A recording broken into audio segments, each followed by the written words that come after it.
Hello friends, welcome to orange peel cooking session. ഇന്ന് നമ്മൾ നല്ല അടിപൊളി ബീഫും കായും കൂടി ഇട്ട് വെച്ചതാണ് ഇന്ന് കാണാൻ പോകുന്നത്. നല്ല അടിപൊളി ഡിഷാണ്, നല്ല ടേസ്റ്റാണ് ഇത് കഴിക്കാൻ. ഇതിന് ഇൻഗ്രീഡിയൻസ് എന്തൊക്കെയാണെന്ന് നമുക്ക് നോക്കാം. അപ്പം അതിന് വേണ്ടി 1/2 കിലോ ബീഫ്, 2-3 കായ, മഞ്ഞൾപ്പൊടി, മുളക് പൊടി, മല്ലിപ്പൊടി, ഗരം മസാലപ്പൊടി, ഉപ്പ്, പകുതി സവോള നീളത്തിൽ അരിഞ്ഞത്, കുറച്ച് കറിവേപ്പില, വെളുത്തുള്ളിയും ഇഞ്ചിയും കൂടി ചതച്ചത്, ഒരു 4-5 പച്ചമുളകും, പിന്നെ വെളിച്ചെണ്ണ.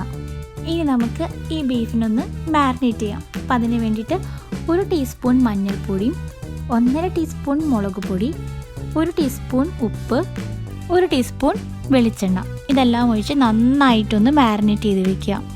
അപ്പോൾ നമുക്ക് മാരിനേറ്റ് ചെയ്ത് ഫ്രിഡ്ജിൽ വെച്ച് കഴിഞ്ഞാൽ ഒരു 20 മിനിറ്റ് കൊണ്ട് തന്നെ ഉപ്പും മുളകൊക്കെ അതിൽ പിടിച്ച് കിട്ടും. ഇനി അടുത്തത് നമ്മൾക്ക് ഇതിനോടൊപ്പം ചെയ്യേണ്ടത് കായയാണ്. കായ ഒരു പാത്രത്തിലിട്ട് ഒരു 1/2 ടീസ്പൂൺ മഞ്ഞൾപ്പൊടിയും 1/2 ടീസ്പൂൺ ഉപ്പും ഇട്ടിട്ട് നന്നായിട്ടൊന്ന് വെള്ളമൊക്കെ ഒഴിച്ച് വേവിച്ചെടുക്കാം. അപ്പോൾ വേവിക്കുമ്പോൾ പ്രത്യേകം ശ്രദ്ധിക്കണം, അത് ഉടഞ്ഞു പോകരുത്. അതുപോലെ തന്നെ എനിക്ക് 4 വിസിലാണ് ആവശ്യം വന്നത് പ്രഷർ കുക്കറിൽ ബീഫ് വേവിച്ചെടുക്കാൻ. ഇനി നമുക്ക് പാൻ ചൂടാക്കാം. അപ്പോൾ അതിലേക്ക് കുറച്ച് വെളിച്ചെണ്ണ ഒഴിച്ചു കൊടുക്കാം. ഞാനിവിടെ കാസ്റ്റ് അയണിൻ്റെ പാത്രമാണ് എടുത്തിരിക്കുന്നത്. മൺചട്ടി കഴിഞ്ഞ് കഴിഞ്ഞാൽ പിന്നെ എനിക്ക് ഏറ്റവും ഇഷ്ടം കാസ്റ്റ് അയണിൽ കുക്ക് ചെയ്യാനാണ്. കാരണം അതിലേക്ക് ഒരേപോലെ ചൂടായി കിട്ടും ആ പാത്രം. അതുപോലെ തന്നെ നമ്മൾ കുക്ക് ചെയ്യുന്ന ഫുഡിലേക്ക് ആ അയൺ കണ്ടൻറ്റും കൂടി ഒന്ന് പിടിക്കും. അപ്പോൾ ആ അയൺ കണ്ടൻറ്റ് ഉള്ള ടേസ്റ്റ് എനിക്ക് ഇഷ്ടമാണ്. അപ്പോൾ അതുകൊണ്ട് ഞാൻ ഇവിടെ കാസ്റ്റ് അയണാണ് എടുത്തിരിക്കുന്നത്. ഇനി എണ്ണയൊക്കെ ചൂടാകുമ്പോൾ നമ്മൾ അരിഞ്ഞു വെച്ചിരിക്കുന്ന സവോള, പച്ചമുളക്, അതുപോലെ ജിഞ്ചർ ഗാർലിക് പേസ്റ്റ്, കറി ലീവ്സ് ഒക്കെ ഇട്ട് കൊടുക്കുക. നന്നായിട്ടൊന്നത് വഴറ്റുക. ഒരു ലൈറ്റ് ബ്രൗൺ കളർ ആവുന്ന വരെ വഴറ്റിയാൽ മതി.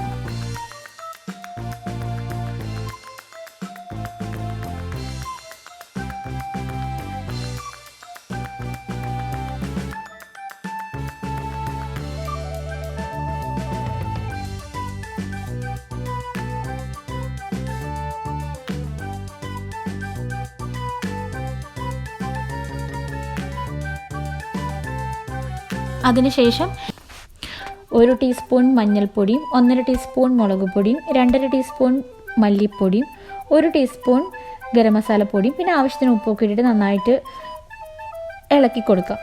ഞാൻ മസാലയൊക്കെ അതിൽ സവോളയിൽ പിടിച്ച് കഴിഞ്ഞാൽ നമ്മൾ വേവിച്ച് വെച്ചിരിക്കുന്ന ബീഫും കായും ആ വെള്ളത്തോടൊക്കെ അതിലേക്ക് ഒഴിച്ചു കൊടുക്കാം. നന്നായിട്ട് തന്നെ ഇളക്കിയതിന് ശേഷം അത് അടച്ചു വയ്ക്കുക. ഒരു 15 മിനിറ്റ് മതി, അതൊന്ന് സെറ്റാവാൻ വേണ്ടി വെക്കണ്ടോ. അതിന് ശേഷം അത് തുറന്ന് ആ വെള്ളമൊക്കെ ഒന്ന് വറ്റി കഴിഞ്ഞാൽ നമുക്ക് സ്റ്റവ് ഓഫ് ചെയ്യാം.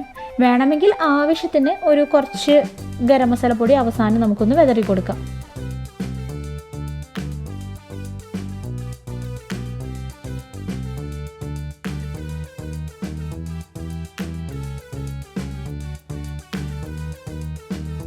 ഇതിന് ഒരു എളുപ്പവഴിയുണ്ട് കേട്ടോ. ബീഫും കായും കൂടി നമുക്ക് വേണമെങ്കിൽ ഒരുമിച്ച് പ്രഷർ കുക്കറിൽ വേവിക്കാം. അതായത് ഒരു 2 വിസിൽ കഴിഞ്ഞ് കഴിഞ്ഞാൽ ബീഫ് വെന്ത് കഴിഞ്ഞാൽ ഒന്ന് ഓഫ് ചെയ്യുക. എന്നിട്ട് അതിലേക്ക് കായും കൂടി ഇട്ടിട്ട് പിന്നെ ബാക്കി 2 വിസിലും കൂടി വേവിച്ചാൽ മതി. അപ്പോൾ രണ്ടും കൂടി ഒരുമിച്ച് വേവിച്ച് ജസ്റ്റ് ചുവന്നുള്ളിയും വെളുത്തുള്ളിയും ഇഞ്ചിയും ഒക്കെ കൂടി ചതച്ച് ഒന്ന് കാച്ചിയെടുക്കാം. അങ്ങനെ എളുപ്പത്തിൽ നമുക്ക് ഈ കറി ചെയ്യാം. പിന്നെ അതുപോലെ തന്നെ നല്ല നെയ്യുള്ള ബീഫിനാണ് ഏറ്റവും കൂടുതൽ ടേസ്റ്റ് ഉണ്ടായിരിക്കുക. ഈ നെയ്യൊക്കെ ഉരുകി ആ കായയിൽ അങ്ങനെ പിടിക്കുമ്പോൾ ആ കായ്ക്കൊക്കെ ഒരു പ്രത്യേക ടേസ്റ്റാണ് അത് കഴിക്കുമ്പോൾ.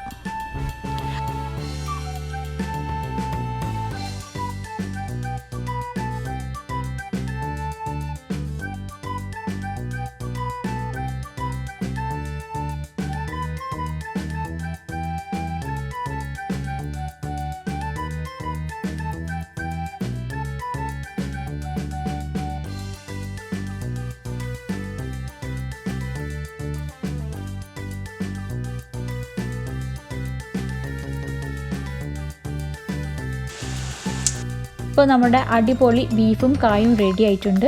ഇനി നമുക്കതൊരു ചൂടോടെ കഴിക്കാം. അപ്പോൾ എല്ലാവരും ഉണ്ടാക്കി നോക്കുക. ഉണ്ടാക്കിയതിന് ശേഷം നിങ്ങളുടെ അഭിപ്രായങ്ങൾ എനിക്ക് കമൻസിലൂടെ അറിയിക്കുക. അടുത്ത റെസിപ്പിയുമായി നമുക്ക് അടുത്ത വീഡിയോയിൽ കാണാം.